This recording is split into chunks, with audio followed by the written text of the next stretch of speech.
ඉතින් නැවතත් ආයුබෝවන් කියලා පිළිගන්නවා ජොබ් නෝට් LK channel එකට. ඉතින් මෙන්න ජොබ් නෝට් LK channel එක ඔස්සේ රජය මගින් කැඳවන සියලුම ආයතන මගින් කැඳවන සියලුම රැකියා දිනපතාම ඔබ වෙත ගෙනීමට බලාපොරොත්තු වෙනවා. මේ channel එක ඔස්සේ අපි විශේෂයෙන් බලාපොරොත්තු වෙන්නේ රජයේ සියලුම ආයතන මගින් කැඳවා ඇති රැකියා ඔබ වෙත එකම තැනකින් ගෙනීම සිදු කිරීමයි. ඒ සඳහා සියලු කටයුතු අපි ඉදිරියේදී කටයුතු සලස්වමින් තිබෙන බව විශේෂයෙන් මතක් කරන්න ඕනේ. ඉතින් අද ඒ ඔස්සේ අපි ඔයාලට ගෙනෙනවා ශ්‍රී ලංකන් එයාර්ලයින්ස් ආයතනය මගින් නවතම කැඳවා ඇති කැබින් ක්‍රූ තනතුරු සඳහා අදුම්පත් කැඳවීම සිදු කරලා තිබෙනවා. එහිදී ශ්‍රී ලාංකික කාන්තා සියලුම පුරවැසියන් සඳහා අවස්ථාව දින අදුම්පත් යොමු කරන්න අවදාළ සුසුකම් සහිත සියලුම පුරවැසියන්ට අවස්ථාව දින අදුම්පත් යොමු කරන්න මේ වීඩියෝ ඔස්සේ එහා සම්බන්ධ සියලු විස්තර වාට ගින් එක අපි ගෙනෙනවා. අදුම්පත් ලබා ගැනීම අදුම්පත් යොමු කරන ආකාරය අවශ්‍ය කරන සුසුකම් වයස් පරිමාණ DMI ඉන්ඩෙක්ස් කායික සුසුකම් ඇතුළු සියලුම දේ ඔයාලට මේ ඔස්සේ දැනගැනීමේ හැකියාව අපි ලබා දීලා තිබෙනවා. එනවා මෙම කැබින් ක්‍රූ තනතුරු සඳහා අවශ්‍ය කරන මූලික සුසුකම් මොනවද යන්න. එහි විශේෂයෙන්ම ශ්‍රී ලාංකික පුරවැසි භාවයේ හිමි කාන්තා පාර්ශ්වය සඳහා තමයි අවස්ථාව ලබා දීලා තියෙන්නේ මේ සඳහා අදුම්පත් යොමු කිරීම සඳහා. ඒ වගේම වයස් පරිමාණය ගැන සඳහන් කරලා තියෙනවා වයස අවුරුදු 18ත් 27ත් අතර ස්ත්‍රී පාර්ශ්වය සඳහා තමයි අවස්ථාව තියෙන්නේ. යස් 25 මේ මාස 14 දින වන විට වයස අවුරුදු 18ක් 27ත් අතර වයසේ පවුස්සු වන ඔබ සඳහා අවස්ථාව තියෙනවා මේ සඳහා අදුම්පත් යොමු කිරීමේ වයස් සුසුකම සපුරාලීම සඳහා. එයාගෙම විවාහ අවිවාහක භාවය යටතේ අවිවාහක පුද්ගලෙක් විය යුතු බවට විශේෂම සඳහන් කරලා තියෙනවා අවශ්‍ය කරන මූලික සුසුකම් සපුරාලීම සඳහා. එයාගෙම අධ්‍යාපන සුසුකම් ගැන සැලකීමේදී විශේෂයෙන්ම සඳහන් කරලා තියෙනවා අධ්‍යාපන සුසුකම ඔයාලා ලබා ගත යුත්තේ සාමාන්‍ය කළ සමත් වීම පමණයි. ඒදී විශේෂයෙන්ම සාමාන්‍ය කළ විභාගය ඕනෑ වරකදී විෂය 6ක් එක්වර සමත් වීම තමයි බලාපොරොත්තු වෙන්නේ. ඊට අමතරව ඔයාලා ඕනෑ වරකදී ඉංග්‍රීසි විෂය සඳහා අවම වශයෙන් C හෝ ඉහළ සාමර්ථ්‍යයක් ලබා තිබීම සලකා බැලුම තමයි සඳහන් වෙලා තිබෙන්නේ. ඉතින් මේකෙන් සාමාන්‍ය පෙළ සුසුකම වාර තියෙන අවස්ථා තියෙන අදුම්පත් යොමු කිරීමේ මූලික අධ්‍යාපන සුසුකම සපුරාලීම සඳහා. ඊට අමතරව විශේෂයෙන්ම භාෂා හැකියාව පිළිබඳ විශේෂයෙන්ම සලකා බැලුම සඳහන් වෙලා තිබෙනවා. විශේෂයෙන්ම ඉංග්‍රීසි භාෂාව පිළිබඳ විශේෂයෙන්ම සලකා බලනවා. ඔයාලට මනාව ලෙස ඉංග්‍රීසි භාෂාව හැසිරීමේ හැකියාව තිබිය යුතු බවට තමයි සඳහන් වෙලා තිබෙන්නේ මූලික වශයෙන්. ඊට අමතරව වෙනස් භාෂා වලට හැකියාව තිබෙනවා නම් ඒක විශේෂ සුවයක් වෙනවා තෝරා ගැනීම සිදු කිරීමේදී. ඒ වගේම ඔයාලගේ අපියරන්ස් එමෙන්න තමයි පෙනුම යටතේ බලාපොරොත්තු වෙන්නේ මෙම රැකියාව ඉටු කිරීම සඳහා අවශ්‍ය කරන බුද්ධිය සහ වෘත්තීයභාවය ඔයාලා සතු තිබිය යුතු බව විශේෂම සඳහන් කරලා තියෙනවා අවශ්‍ය ස්කිල්ස් යටතේ. ඉතින් මේකෙන සුසුකම් ඔයාලට තිබෙනවා නම් අවස්ථාව තියෙන අදුම්පත් යොමු කිරීම සිදු කරන්න. මේට අමතරව තිබිය යුතු කායික සුසුකම් සහ අනිකුත් දේවල් පිළිබඳව මේ ලං කොටස් වලින් අපි ගෙනීමටත් බලාපොරොත්තු වෙනවා එකින් එක පැහැදිලිව. ශ්‍රී ලංකන් එයාර්ලයින්ස් ආයතනයේ කැබින් ක්‍රූ තනතුරු සඳහා අවශ්‍ය කරන මූලික උස සුසුකම් පිළිබඳව උස සහ බර සුසුකම් පිළිබඳව මේ විශේෂයෙන්ම අවශ්‍ය කරන අවම උස ප්‍රමාණය ගැන සඳහන් කරලා තියෙනවා සෙන්ටිමීටර්ස් වලින් 157.5ක අවම උසක් තිබිය යුතු බව සඳහන් වෙලා තිබෙනවා. එසේ නොමැති නම් ඔබට තවත් අවස්ථාවක් තිබෙනවා ඔයාලා පාදයේ ඇඟිලි තුඩු වලින් සිටගත් විට සෙන්ටිමීටර් 212ක් ප්‍රමාණයක් වලස දුර තිබෙනවා නම් අවම උස ප්‍රමාණය අත වලග අත එසවිය හැකි අවම උස ප්‍රමාණය ඔයාලගේ ඇඟිලි තුඩු වලින් පාදයේ එසවූ පස සෙන්ටිමීටර් 212ක ප්‍රමාණයක් තිබෙනවා නම් එයට අවශ්‍ය උස සුසුකම සපුරාලීමේ අවස්ථාව ලබා දීලා තිබෙනවා.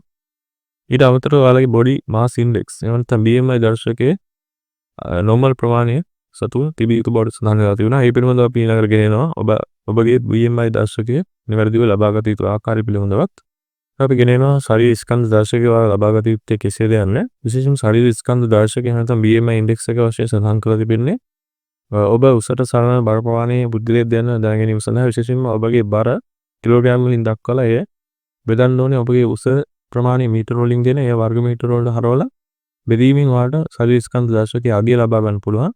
එහිදී ඔයාලා එම අගය normal range එක තුළ තිබිය යුතුයි මේ සඳහා අවශ්‍ය කරන සුසුකම් සපුරාලීම සඳහා. එහිදී normal range එක වශයෙන් සඳහන් කරලා තියෙනවා එම අගය 18.5ත් 22.9ත් අතර ප්‍රමාණයක තිබිය යුතු බවට. ඉතින් මේ ලබා ගැනීම සඳහා වන ලින්ක් එකක් අපි ඔන්ලයින් මාර්ගයෙන් ලබා ගැනීමට ඔයාලගේ BMI ඉන්ඩෙක්ස් එක පහසුවෙන්ම ඒ සඳහා වන ලින්ක් එකක් මේ වීඩියෝ එකේ පහ ඩිස්ක්‍රිප්ෂන් එකේ ලබා දීලා තියෙනවා. ඒ ඔස්සේ ගිහලා ඔයාලට පහසුවෙන්ම ඔයාලගේ BMI ඉන්ඩෙක්ස් අගය ලබා ගැනීමේ හැකියාව පරිදිනවා. ඒ පිළිබඳව මීළඟ කොටසින් අපි ගෙනීමටත් බලාපොරොත්තු වෙනවා. ඩිස්ක්‍රිප්ෂන් එකේ තියෙන BMI ඉන්ඩෙක්ස් එක චෙක් කිරීමේ බටන් එකට ක්ලික් කරාම එම ලින්ක් එකට ගියාම ඔයාලට මේ ආකාරයක කවුලුවකින් ඔන්ලයින් මාර්ගයෙන් සෞඛ්‍ය අමාත්‍යාංශය මගින් දක්වා ඇති වෙබ් අඩවිය තුළින් ශරීර ස්කන්ධ දර්ශකය පහසුවෙන් ලබා ගන්න පුළුවන්. එසේ ලබාගෙන ඔයාලගේ ශරීර ස්කන්ධ දර්ශකයේ normal range එකේ තියෙනවද යන්න බලා ගැනීමේ හැකියාව පවතිනවා. එහි පහලින් නැති කොටසින් ඔයාලට පුළුවන් මෙට්‍රික් ක්‍රමයට ඩීටේල්ස් අපේලා ඔයාගේ ශරීර ස්කන්ධ දර්ශකය ලබා ගන්න පහසු වෙනවා. එදී මෙහි දක්වන කොටුව තුළ ඔබගේ බර කිලෝග්‍රෑම් ඇතුළත් කරන්න පුළුවන්. මෙහි උදාහරණ දක්වා ඇති ආකාරයට ඔයාලට පුළුවන් එම බර ඇතුළත් කරන්න. ඉන් අතර ඔයාගේ උස ප්‍රමාණය අඩි සහ අඟල් වලින් මේ ආකාරයෙන් දක්වා තිබෙනවා. එය නිවැරදිව තෝරා ගැනීම ඔයාලට සිදු කරන්න පුළුවන්. ඔයාගේ නිවැරදි උස ප්‍රමාණය කෙසේද යන්න. එසේ උස ප්‍රමාණය ඔයාලට අදාළ උස ප්‍රමාණය සිලෙක්ට් කිරීමෙන් අනතුරු ඔයාලට පුළුවන් කැල්කියුලේට් කියන බටන් එකට ක්ලික් කිරීමෙන් ඔයාලගේ ශරීර ස්කන්ධ දර්ශකයේ කුමක්ද යන්න බලා ගැනීමට එහිදී ඔයම පිළිතුර ඔයාලට පහලින් දිස්සෙනවා. your BMI rate මේ උදාහරණය දක්වන ආකාරයට අපි ලබා දීලා තියෙන උසට හරලන බර ප්‍රමාණයට දක්වන රේට් එක මේ ආකාරයෙන් දිස්සෙනවා. එම රේට් එක සාමාන්‍ය බර ප්‍රමාණය තුළ තිබෙනවද යන්නත් ඔයාලට මේ කොටසින් දක්වා තිබෙනවා. එහිදී අපි උදාහරණ ආකාරයට 22.2 පිළිතුරු පැමිණි එය අදාළ සාමාන්‍ය බර ප්‍රමාණය තුළ තිබෙන බව තමයි සඳහන් වෙන්නේ 18.5 22.9 අතර. ඉතින් ඔබගේ උසට සරලන බර ප්‍රමාණය මෙම අගය තුළ තිබිය යුතුයි. විශේෂයෙන් 18.5 22.9 අතර normal range එක තුළ තමයි සලකා බැලෙන්නේ මෙම රැකියාව සඳහා සුසු BMI දර්ශක අගය තිබිය යුතු බවට. ඉතින් මේ ආකාරයෙන් ඔයාලට පහසුවෙන්ම ඔන්ලයින් මාර්ගයෙන් ඔයාලගේ BMI ඉන්ඩෙක්ස් එක චෙක් කරගැනීමේ හැකියාව පවතිනවා. අදාළ සුසුකම තිබෙනවද යන්න දැනගැනීම සඳහා. මෙම ශ්‍රී ලංකන් එයාර්ලයින්ස් ආයතනයේ කැබින් ක්‍රූ තනතුරු සඳහා අදාළ කරන ඩියුටිස් පිළිබඳව කෙටියෙන් දැනුම් දීම සඳහා. ඉතින් විශේෂයෙන්ම ඔයාලගේ විශිෂ්ට පාරිභෝගික සේවාවක් ලබා දී යුතුයි. ඔබගේ මගින් සඳහා විශේෂයෙන්ම ගුවන් ගමන අතරතුර සහ ඊට ප්‍රථම සහ ඊට පසුව කියන ත්‍රිත්වය තුළදීම ඔයාලා විශිෂ්ට සේවාවක් ලබා දීමට කැපවීමෙන් කටයුතු කළ යුතු බවට තමයි සඳහන් වෙලා තියෙන්නේ මූලික ඩියුටිස් යටතේ. ඊට අමතරව මිලව සඳහන් කළ තියෙන මඩියන්ගේ ආරක්ෂාව සහ පහසුව සඳහා අදාළ ශ්‍රී ලංකන් එයාර්ලයින්ස් ආයතනයේ මගින් තිබෙන ප්‍රොසීඩර්ස් වලට අනුකූලව කටයුතු කිරීමේ හැකියාව ඔයාලා සතු තිබිය යුතු බවට සඳහන් වෙලා තිබෙනවා. ඊට අමතරව මගින්ගේ ආසන පැනවීම සහ බඩු බාහිර ආදිය පවත්වාගෙන යාම සඳහා ඔයාලා උදව් කිරීමේ හැකියාව ඔයාලා සතු තිබිය යුතු බවට සඳහන් කරලා තියෙනවා. මේ සඳහා පහසුකම් සැලසීමේ හැකියාව විශේෂයෙන් බලාපොරොත්තු වෙන බව සඳහන් වෙලා තිබෙනවා ලෝක තනතුරට අදාළව. ඊට අමතරව මගින්ගේ ආහාර සහ වෙනත් විශේෂ අවශ්‍යතා සපුරාලීම් සඳහා ඔයාලා කටයුතු කිරීමට බැඳී සිටින බව සඳහන් වෙලා තිබෙනවා. ඊට අමතරව හදිසි අවස්ථා ගුවන් ගමන් තුළදී සිදුවන හදිසි අවස්ථා සහ අපහසු අවස්ථා කළමනාකරණය කර ගැනීම සඳහා වෘත්තීය මට්ටමේ හැකියාව ඔයාලා සතුව කිරී යුතු බවට තමයි සඳහන් වෙන්නේ.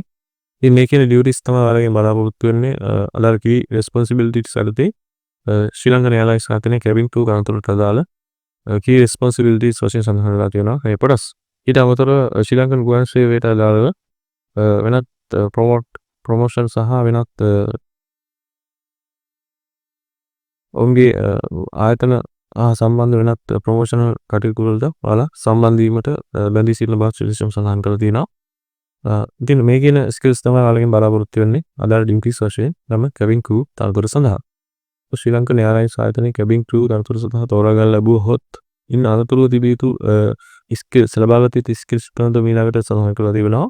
ඒ next step for successful candidates වශයෙන් සඳහන් කරලා තිබෙනවා. ඔබ අනිවාර්ය වශයෙන්ම ඉංග්‍රීසි භාෂාවේ නිපුණතාවය පෙන්වීම සිදු කළ යුතුයි. ඒ සඳහා ඔයාලා IELTS විභාගයේ band 6 ස්කෝර් එක ලබා ගැනීම අවශ්‍යයෙන් තිබිය යුතු බවට සඳහන් කරලා තිබෙනවා. ඊට අමතරව තෝරා ගන්න ලබන අපේක්ෂකයන් ශ්‍රී ලංකන් එයාර්ලයින්ස් ආයතනයේ කැබින් ක්‍රූ ට්‍රේනින් ප්‍රෝග්‍රෑම් එක හැදෑරීම සිදු කරලා සහතික පත්‍රය ලබා ගත යුතුයි. එදී ඔයාලා ට්‍රේනින් එකට තෝරාගත වීමෙන් පසුව ඔයාලා රැකියාව කරන අතරතුර ගෙවීමේ පදනම මත pay as you earn basis කියලා සඳහන් වෙලා තිබෙනවා. ඔයාලගෙට ලබා දෙන වැටුපෙන් ගෙවීමේ පදනම මත එම පාඨමාලාව සාර්ථකව හැදීමේ සිදු කළ යුතු බවට තමයි සඳහන් වෙලා තිබෙන්නේ. ඉතින් මේ කියන ස්ටෙප්ස් ඔයාලා මතකයේ ලබා ගත යුතුයි. ඔයාලා මෙසඳහා තෝරා ගන්න ලැබුවොත් ඉදිරියේදී ඔයාලා ලබාගත යුතු ස්කිල්ස් සහ සුසුකම් හොයා ගන්න තමයි මෙහිදී සඳහන් කරලා තිබෙන්නේ. මේ කියන සුසුකම් තිබෙනවා නම් ඔයාලට අවස්ථාව තියෙනවා අයදුම්පත් යොමු කරන්න. ඔන්ලයින් මාර්ගයෙන් තමයි අයදුම්පත් යොමු කළ යුත්තේ. එදී අයදුම්පත් යොමු කිරීමට ප්‍රථම ඔයාලා විශේෂයෙන්ම ඔයාලගේ අප්ඩේටඩ් CV එකක් ළඟ තබා ගැනීම සිදු කළ යුතුයි. අයදුම්පත් සමග අනිවාර්යයෙන්ම ඔයාලා CV එකක් අප්ලෝඩ් කිරීමට අවස්ථාව ලබා දීලා තියෙනවා. ඒ වගේම අයදුම්පත් යොමු කිරීම සඳහා වන ලින්ක් වීඩියෝ පහ ඩිස්ක්‍රිප්ෂන් එකේ තුල අපි ලබා දීලා තියෙනවා. ඔන්ලයින් මාර්ගයෙන් අයදුම්පත් වෙත PVC සඳහා වගේම අපි කලින් සඳහන් කළ ආකාරයට BMI ඉන්ඩෙක්ස් එක ඔයාලගේ ලබා ගැනීම සඳහාත් ඔයාලා මේ සඳහා ෆුල් ජොබ් නොටිෆිකේෂන් ලබා ගැනීම සඳහාත් සියලුම ලින්ක් වීඩියෝ පහ ඩිස්ක්‍රිප්ෂන් එක තුල අපි ලබා දීලා තිබෙනවා මේ ආකාරයට. ඉතින් අපි ඊළඟට බලමු ඔන්ලයින් මාර්ගයෙන් අදාළ ලින්ක් එක උඩ ක්ලික් කරලා ඔන්ලයින් මාර්ගයේ අයදුම්පත ඔයාලා නිවැරදිව ඔප කිරීම සිදු කිරීම සඳහා අවශ්‍ය කරන උපදෙස් මීළඟ කොටසින් අපි ඔයාලට ලබා දීම සිදු කරනවා. පත යොමු කිරීමේ ලින්ක් එක උඩ ක්ලික් කරන ඔයාලට මේ ආකාරයේ කවුලුවකට තමයි දිස්වෙන්නේ ශ්‍රී ලංකන් එයාර්ලයින්ස් ආයතනයේ අදාළ වෙබ් අඩවිය තුළ. එදී එම කැවින් ක්‍රූ තනතුරු සඳහා ප්‍රීමියම් වශයෙන් සඳහන් කළා. ඒ සඳහා අවශ්‍ය කරන සියලු විස්තර මේ ආකාරයෙන් දක්වා තිබෙනවා. ඒ ඔයාලට නිවැරදිව නැවතත් අධ්‍යයනය කරලා විදිහට ඉන් අනතුරු ඔයාලට පුළුවන් I am interested කියන බටන් එක උඩ ක්ලික් කරන්න. ඊට පහින් තිබෙන ක්ලික් කරාම ඔන්ලයින් මාර්ගයේ අයදුම්පත් යොමු කිරීමේ කවුලුව වෙත මේ ආකාරයෙන් ක්විස් වෙනවා. ඉන් අනතුරු ඔයාලගේ ඩීටේල්ස් අතුලත් කිරීම තමයි අවස්ථාව ලබා දෙන්නේ. විශේෂයෙන්ම ඔයාලගේ අප්ඩේටඩ් CV එකක් රිසියුම් එකක් ළඟ තබා ගැනීම සිදු කර යුතුයි.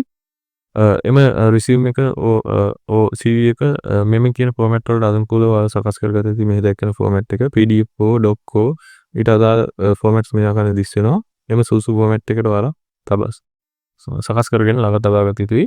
ඉන් අනතුරු ඔයාලගේ බේසික් ඉන්ෆර්මේෂන් වශයෙන් මුලින්ම සඳහන් වෙනවා. එම තොරතුරු නිවැරදිව දවත් කරන්න ඕනේ.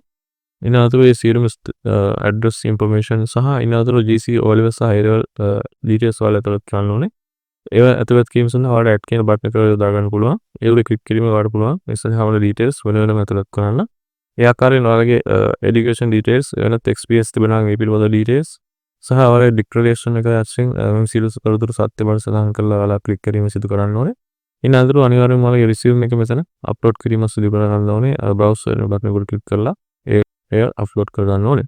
ඉන් අනතුරු ඒ සියලු තොරතුරු සත්‍ය මේ කෙරවීමෙන් අනතුරු ඔයාලට ප්‍රී ස්ක්‍රීනින් ඇසෙස්මන්ට් වශයෙන් සඳහන් කරන කොටසක් පහින් දිස් වෙනවා.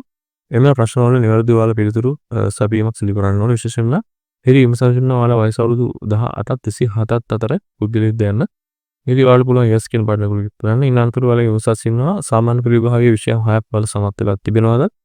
ඉංග්‍රීසි විශේෂණ C හෝ ඊට සමානත්වයක් සරිත ඕනෑම අවස්ථාවවලදී සමත් වෙලා තිබෙනවද යන්න. එහි ඔයාලට yes කියන බටන් එක යොදන්න පුළුවන්. ඉන් අනතුරු ඔයාලා ශ්‍රී ලාංකික පුරවැසිභාවයේ හිලි කාන්තා පුද්ගලයෙක්ද යන්න සඳහන් කරලා තියෙනවා. කාන්තා පුරවැසියෙක්ද යන්න. එහිත් ඔයාලට yes යන්න යොදන්න පුළුවන්. ඔයාලගේ ස්ත්‍රී ඉනාර යසස් නොලා විවාහ අවිවාහක භාවය. එහිදී ඔයාලා සිංගල් වශයෙන් සඳහන් කරන්න ඕනේ. සිංගල් කුලයේ නැත්නම් අවිවාහක පුද්ගලයන් සඳහාමයි අවස්ථාව තියෙන්නේ. මේ සඳහා අයදුම්පත් කොන්ෆර්ම් සිදු කරන්න. ඉන් අනතුරු අවම උස ප්‍රමාණය සෙන්ටිමීටර් 157.5 ප්‍රමාණයේ පවතින දේ යන විශ්වාස වෙනවා. එසේ නොමැතිනම් ඔයාලගේ පාදයේ ඇඟිලි වලින් නැත්නම් ටිප් ටොයිස් වලින් ඔයාලා ඉසු විත ඔයාලගේ ආම් රීච් එහෙම නැත්නම් ඔයාලගේ අත සේවිය හැකි උපරිම ප්‍රමාණය සෙන්ටිමීටර් 212ක ප්‍රමාණයක පවතිනවා යන්නත් විශ්වාස වෙනවා. ඒ රීත් ඔයාලට පුළුවන් ඒ සඳහා yes කියන බටන් එක දාන්න අදහස් සුසුකම් තිබෙනවා නම්. ඉන් අනතුරු ඔයාලගේ BMI ඉන්ඩෙක්ස් වගේ normal range එක තුල අපි කලින් සඳහන් කළ ආකාරයට අදාළ normal range එක තුල තිබෙනවා යන ඔන්ලයින් මාර්ගයෙන් ඔයාලට ලබා ගන්න පුළුවන්. එසේ තිබෙනවා යන බලාගෙන ඔයාලට පුළුවන් ඒ නිවැරදිව yes යන්න යොදන්න. ඉන් අනතුරු ඔයාලා මෙම job information එක එහෙම නැත්නම් job opportunity එක ඔයාලා පිළිබඳ තොරතුරු ලබාගත්තේ කෙසේද යන්න ඔයාලා සඳහන් කරන්න ඕනේ. ඒ social media newspaper වෙනත් ආකාරයෙන් යන්න නිවැරදිව ඔයාලා සඳහන් කිරීම සිදු කරගන්න යුතුයි. ඉන් අනතුරු ඔයාලා ඊට ප්‍රථම ශ්‍රී ලංකන් එයාර්ලයින්ස් ආයතනය තුළ සේවය කරලා තිබෙනවද යන්න උත්සාහ කරනවා. එසේ සේවය කරලා තිබෙනවා නම් අදාළ ස්ටාෆ් නම්බර් එක ඔයාලා මෙතන යෙදීම් සිදු කළ යුතු බව සඳහන් වෙනවා. ඉන් අනතුරු මේ සියලු තොරතුරු සත්‍ය බව සඳහන් කරලා මෙම ඔයාලා I agree කියන බටන් එක උඩ ක්ලික් කරන්න ඕනේ. ඉන් අනතුරු ඔයාලට පුළුවන් මේ capture කියන බටන් එක උඩ ක්ලික් කරලා මේ පහළ දැක්වෙන කොටස් වල ඇති මේ අංකය නිවැරදිව මේ තුල ටයිප් කරලා නවතුරුව සියලු තොරතුරු සත්‍ය බවද නැවතත් චෙක් කිරීම අනතුරුව ඔයාලට පුළුවන් submit application කියන බටන් එක උඩ ක්ලික් කරලා ඔන්ලයින් මාර්ගයෙන් අයදුම්පත නිවැරදිව යොමු කිරීම සිදු කරන්න. ඉතින් මේ ආකාරයෙන් ඔයාලට පුළුවන් ශ්‍රී ලංකන් එයාර්ලයින්ස් ආයතනයේ කැබින් ක්‍රූ තනතුරු සඳහා ශ්‍රී ලාංකික කාන්තා පාර්ශ්වය සඳහා අදාළ සුසුකම් සහිත අයදුම්පත් යොමු කරලා නම් ශ්‍රී ලංකන් එයාර්ලයින්ස් ආයතනයේ රැකියාව ලබා ගැනීම සිදු කරන්න. ඉතින් මේ ආකාරයට රජය මෙන් කරන සියලුම රැකියාව විස්තර එසරින් ඔයාලට අපි ඉදිරියේදී දිනපතා ගෙනීමට බලාපොරොත්තු වෙනවා. ඉතින් අපිත් එක්ක රැළෙන්න කියලා ආන්දනා කරනවා. රජයේ රැකියාව පුරප්පාඩු එසරින් ලබාගෙන අයදුම්පත් යොමු කරලා නිවැරදිව රැකියාව ලබාගෙන ඉන්නේ ක්‍රියාවලියට යොමු වීම සඳහා